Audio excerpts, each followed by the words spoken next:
2025 সালে বেশ কিছু রদবদল আনলেও পাকিস্তান ক্রিকেটের সাফল্য আসেনি। টি-20, টেস্ট কিংবা ওয়ানডে সব ফরম্যাটেই যেন পাকিস্তান বছর জুড়েই নিজেদের নামের প্রতি এক প্রকার অবিচার করেছে। পরিসংখ্যানের দিকে তাকালেই তা আরও স্পষ্ট হয়। বছর জুড়ে বাকি দলগুলোর মতোই পাকিস্তানও টি-20 ক্রিকেটটাই সবচেয়ে বেশি খেলেছে।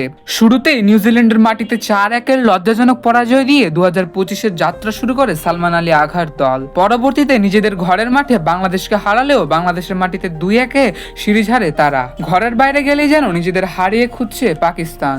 এশিয়া কাপে চিরপ্রতিদ্বন্দ্বী ভারতের সঙ্গে 3বার মুখোমুখি হয়, 3বারই পরাজয়ের স্বাদ বরণ করে। বছর জুড়ে টি-20-তে 34 ম্যাচ খেলে 21 জয়ের বিপরীতে হেরেছে 13টি ম্যাচ। জয়ের শতকরা ছিল 61.76%।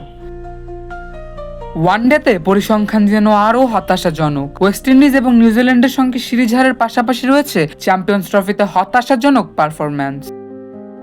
স্বাগতিক দেশ হয়েও গ্রুপ পর্বে একটাও ম্যাচ জিততে পারেনি পাকিস্তান। বছর জুড়ে 17 ওয়ানডেতে মাত্র 7টি জয়ের বিপরীতে হেরেছে 10টি ম্যাচ। আমরাই নাম্বার ওয়ান। নাম্বার ওয়ান হচ্ছে মেরিল পেট্রোলিয়াম জেলি। জয়ের হার 41.18%। লাল বলের ক্রিকেটেও যেন একই চিত্র। 2025 সালে 5টি টেস্ট ম্যাচ খেলে 3টিতে হেরেছে পাকিস্তান। নেতৃত্বের বদল, টি-20 টিম ঢেলে সাজানো, কোনো কিছুতেই যেন নিজেদের চেনা ছন্দ খুঁজে পায়নি পাকিস্তান।